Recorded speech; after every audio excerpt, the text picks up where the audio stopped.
My girlfriend, Emily Thompson, was pregnant, but the child couldn't possibly be mine. When I accidentally found her prenatal checkup report, I was overjoyed. I took several days off wanting to accompany her to the hospital, but she coldly rejected me each time, even snapping impatiently. Who gave you the right to snoop through my privacy? You're just my boyfriend. Stop meddling in my business. Thinking she wanted to surprise me, I secretly followed her to the hospital. To my shock, the strong, independent woman I knew now clung to her first love, Ryan Collins, like a delicate wife. The doctor cooed, "Your husband treats you so well." They exchanged relieved smiles. From behind them, I sneered, "Indeed. What a perfect match. May you stay together forever." After I left, Emily's regretful voice carried through the door. Thank God it was just a false alarm, not a tumor, but confirmed pregnancy. Your husband's so attentive. He listened carefully to all the precautions. Nurses sighed enviously as Emily nestled into Ryan's arms like a devoted spouse. He's reliable, she murmured. That's why I can drop all pretenses and focus on building our family. This tender version of Emily, the woman who'd always insisted women shouldn't need men. I'll carve my own path. During our 7-year relationship, stung like acid. I remembered buying apology gifts whenever we fought about her refusal to rely on me. Now I realized she simply hadn't wanted to depend on me. Their voices continued. Ethan followed me here? What's his problem? Emily's tone dripped venom as I stood frozen outside. Memories flooded back. The pregnancy report slipping from her bag months ago. My elated hug met with her fury. Stop embarrassing me in public. Now, hearing her call Mepatheticto her lover, I finally laughed. 7 years of compromises unraveled as I clapped mockingly. Such a lovely couple. Do the world a favor and never separate. Emily's face paled. You're tracking me now? She hissed. The crowd stares burning my skin. Still craving more humiliation? I met her glare. Why so defensive? Guilty conscience. Her mouth snapped shut.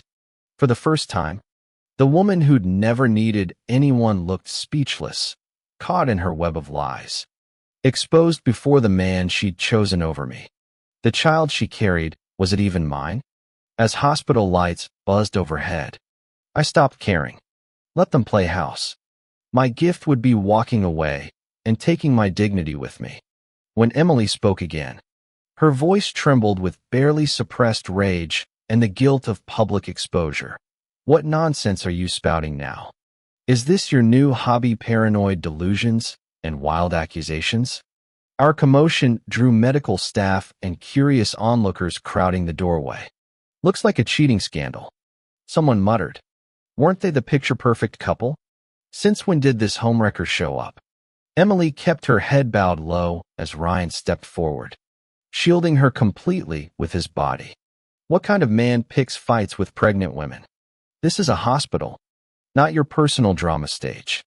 My bitter laugh escaped before I could stop it. They'd made me the laughingstock. Yet I'm the petty one, says the homewrecker who knowingly slept with another man's girlfriend. Ryan's jaw tightened. You. I recognized him instantly, Emily's college sweetheart. The first love she'd claimed to forget when confessing to me years ago. The best way to move on is to start anew. She'd vowed then. You'll be my only one from now on. The memory curdled as I stared at her swollen belly. Their secret trysts had borne literal fruit. Leave before we call security.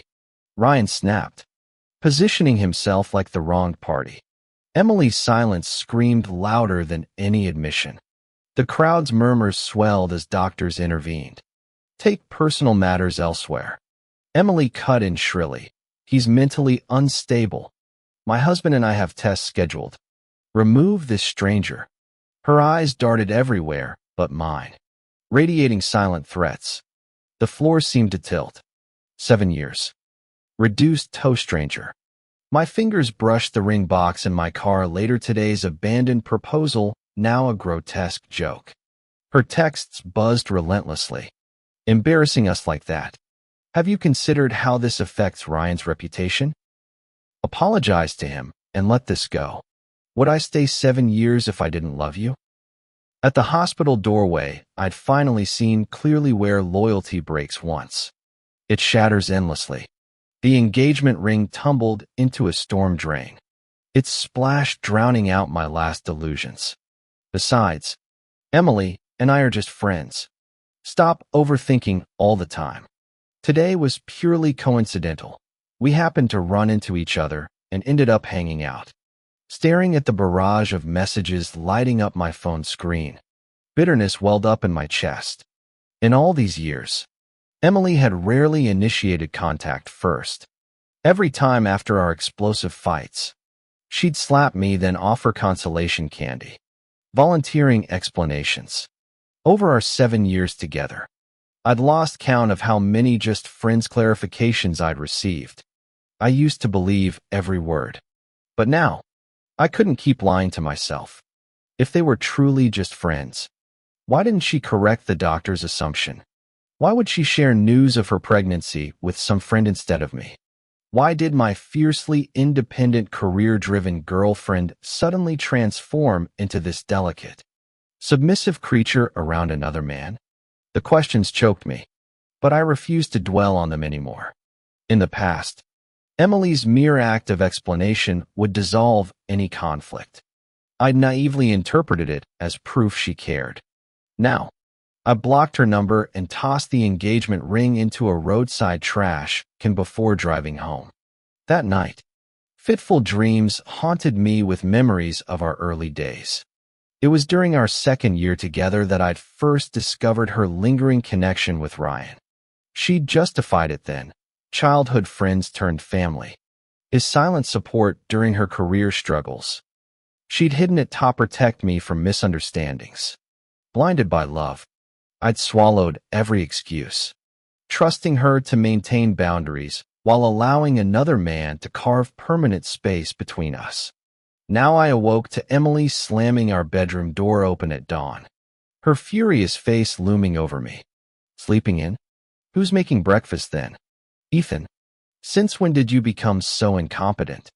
Her childhood trauma had left Emily with chronic stomach issues. For years, I'd experimented with various nutritious meals until her health stabilized. She'd grown accustomed to my caretaking, forgetting I was her partner, not hired help. When I rolled over ignoring her, she yanked the blanket off. Ethan, I'm talking to you. Sometimes I wanted to crack open her skull to see what wiring allowed her to resume bossing me around after every emotional hurricane. But I was human too. Each betrayal left permanent scars beneath extracted nails. My silent stare finally unsettled her. Why are you looking at me like that? Don't I deserve an explanation about the hospital? She rolled her eyes dramatically. I texted you everything already. Your paranoid fantasies aren't my problem. Her tone framed me as the irrational one. A bitter laugh escaped me, sparking her fury like lit dynamite. Ethan, I've realized you've become completely unreasonable lately. You keep picking fights over the tiniest things. With all those people watching us like some live drama, how could I possibly acknowledge our relationship?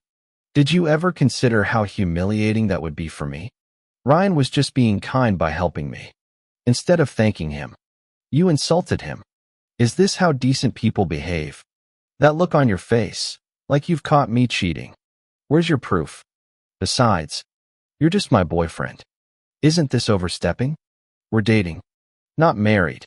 Am I not allowed to have friends? Should I chain myself to you 24/7 to make you happy? I marveled at Emily's audacity to flip the script. Meeting her glare, I enunciated each word. If this relationship is such a burden, let's end it. The room plunged into silence, so profound I could hear our synchronized breathing. I watched Emily's face contort through stages of shock before settling into icy composure. What did you say? After years together, I recognized this calm before the storm. There was a time I'd panic at her anger, terrified she'd leave. I'd grovel like some pathetic loser, absorbing her abuse even when she was wrong. chasing her apologies like a starving dog. Now, nothing. It felt like discussing tomorrow's weather. My silence shattered Emily's restraint. She hurled a glass against the wall, shards raining over my shoes. Ethan, is your brain just sewage storage? I've explained everything. What more do you want? When I needed hospital tests and a friend accompanied me. What's the crime? Why obsess over this? Threatening breakup over nonsense.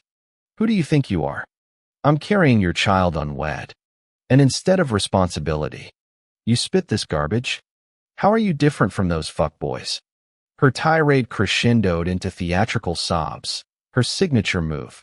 Past me would have promised her the moon. Now I stood motionless as she peeked through fake tears, waiting for my usual surrender. When the act failed, Emily's phone rescued her. I glimpsed the caller ID, Ryan, before she transformed from weeping mess to concerned angel mid-sniffle. Ryan? What's wrong? Her voice dripped honeyed worry. High fever? Which hospital? I'm coming now. Don't mention Ethan. This is all his fault anyway. She hung up, venomous stare locking on me. Those trolls cyberbullying Ryan? Your hospital tantrum caused this. Yet here you are, still suspicious. How can a man be this petty? Stay home until you're ready to apologize to him. The door slammed, her stilettos echoing down the hall. Even when Ryan said my name, her first thought was him. Suddenly, every sacrifice I'd made dissolved into cosmic joke material. Emily didn't return for days. No calls. No texts. I didn't chase. Shockingly, solitude felt peaceful. Then Saturday night, my phone lit up with an unknown number. Ethan? That voice, Emily. I stared at the device, utterly baffled. Every time we fought and gave each other the silent treatment before, I was always the one to apologize first. But this time, when I remained indifferent, Emily became visibly agitated. Her voice carried irritation, almost accusatory. Ethan, why did you delete all my contact information? I couldn't message you at all when I tried to reach you today. Didn't it occur to you that I'd worry? She pressed. I nearly laughed out loud. Care about me? Emily had been with me for 7 whole years.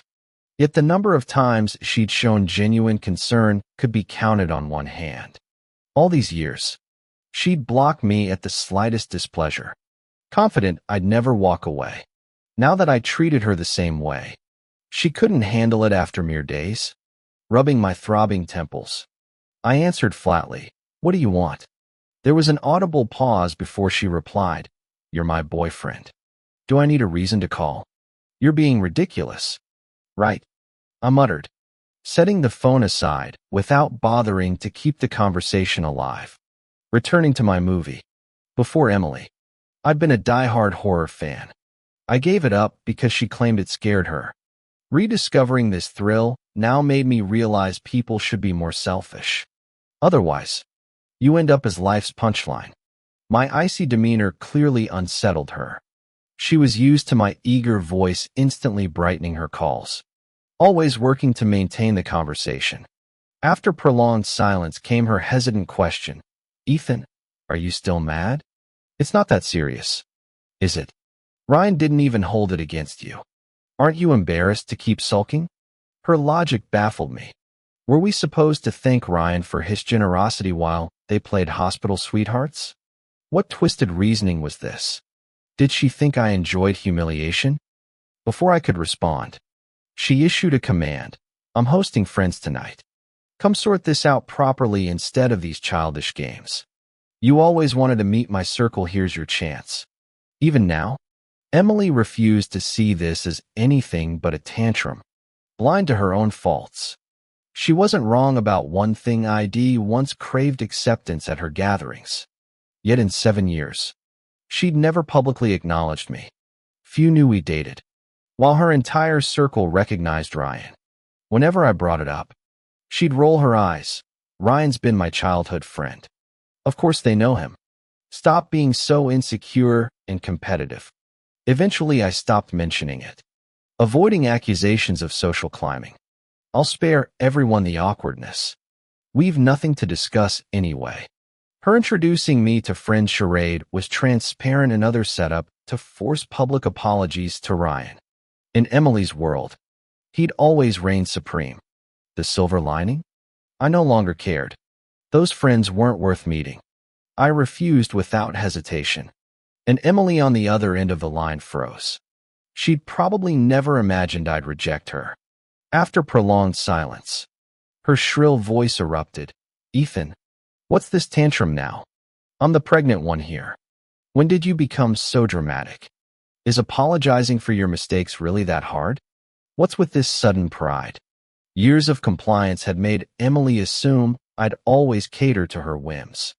Any deviation became my fault. But why? We're both human. Why should I endlessly compromise?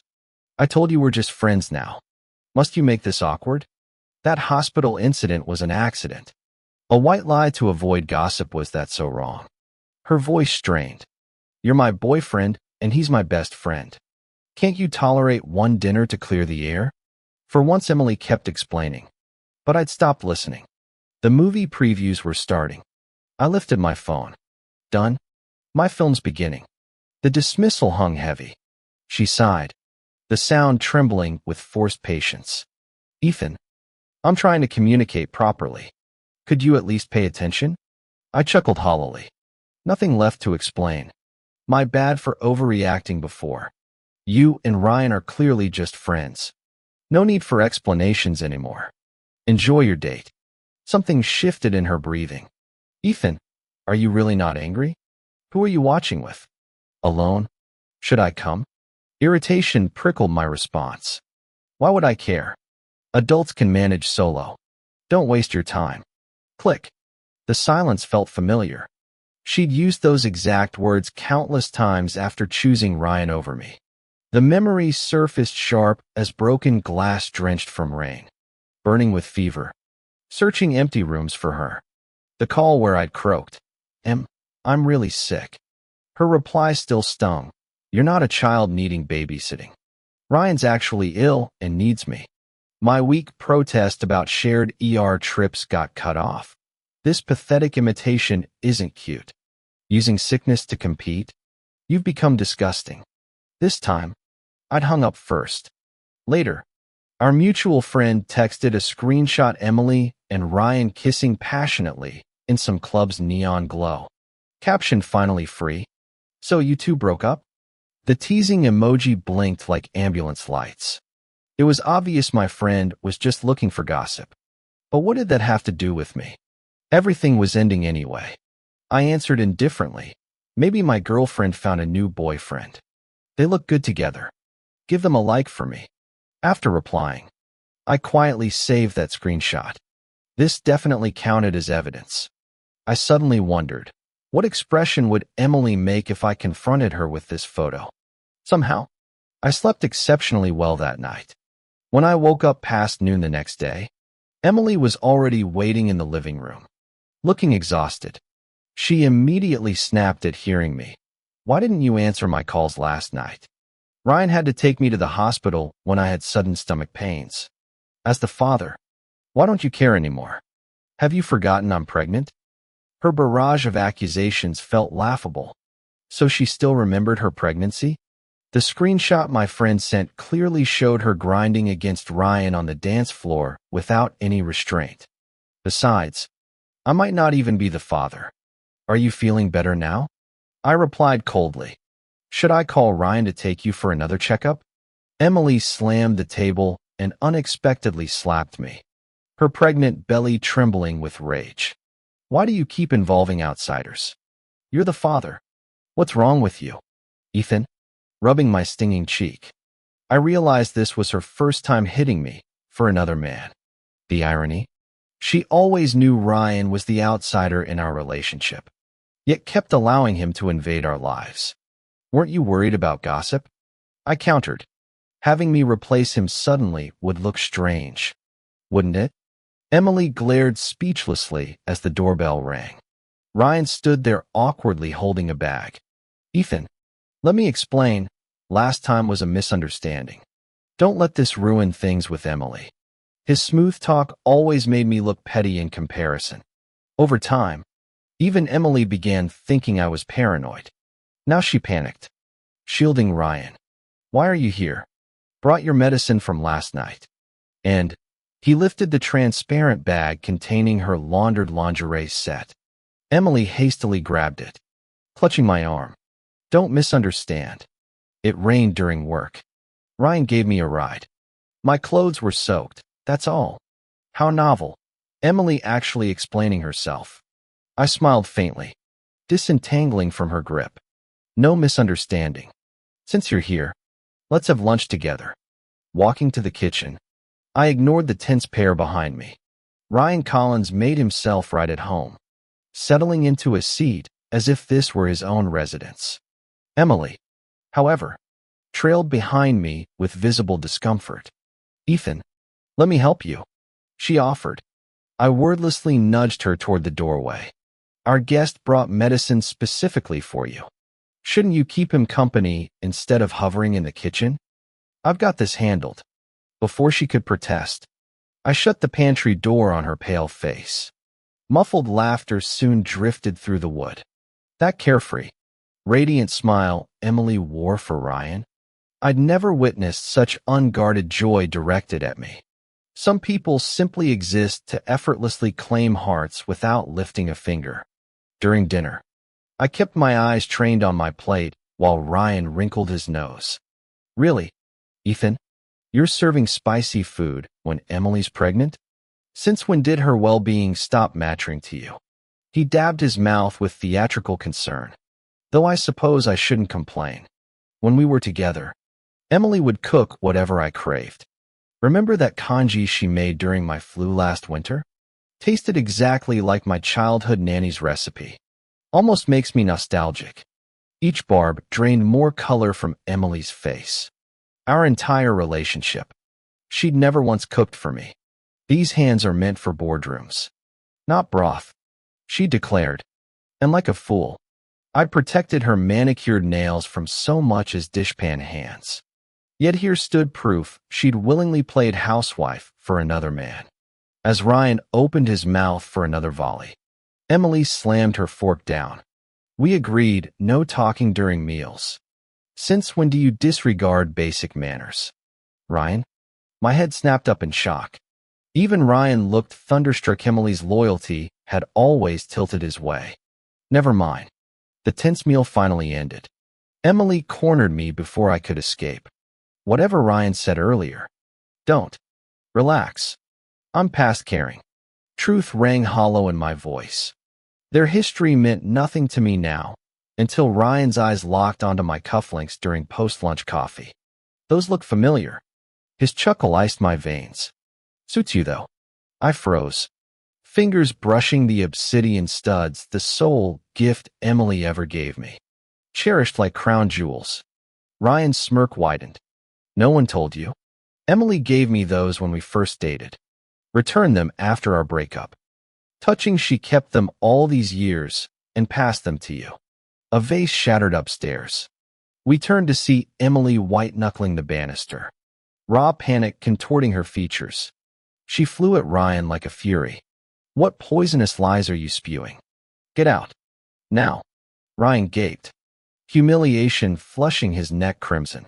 Emily, you're actually choosing him over. Out. She screamed with such vehemence that even I flinched. Pride shattered. Ryan stormed off, the slammed door echoing his ruined ego. After he left, Emily rushed forward in a panic, trying to grab me, but I stepped back, creating distance. She watched helplessly as I removed the cufflinks and tossed them into the trash like garbage. Ethan, let me explain, it's not what he said. Those cufflinks were truly a gift I picked out for you myself. I didn't know there were two identical pairs. All these years have passed. I'd completely forgotten about it. It's nothing like he claimed, yet my heart felt frozen in an icy void. I stared coldly at her, my tone sharper than winter wind. Emily, have you really forgotten everything? How long will you keep lying to me? Do you think I'm that gullible? My 3 rapid-fire questions drained the color from her face. But she stubbornly persisted. That's not true. There's absolutely nothing between us. Ethan, you have to believe me. What can cufflinks possibly prove? You're the only one I've ever loved. Even if you don't care about me, think about our child. Her words clenched my hands into trembling fists. For a fleeting moment, I'd clung to the hope that the child might be mine. But earlier that day, my comprehensive medical report had arrived. The diagnosis glared up at me: azoospermia. I would never father biological children. My heart plummeted as if hurled into Arctic wastelands. Wordlessly, I threw the screenshots from my friend and the medical reports before her. Emily, you're still lying at this point? You make me sick. I watched the light gradually fade from her eyes until she resembled a lifeless marionette, her lips moving soundlessly. How could this happen? Ethan, I just made one mistake. Forgive me this once. Please. I never wanted us to end. But belated remorse holds less value than roadside weeds. Why should I keep trash? Emily, we're done, completely and forever. She reached out to stop me, but froze mid-gesture at my glacial expression. She knew. This mistake was unforgivable.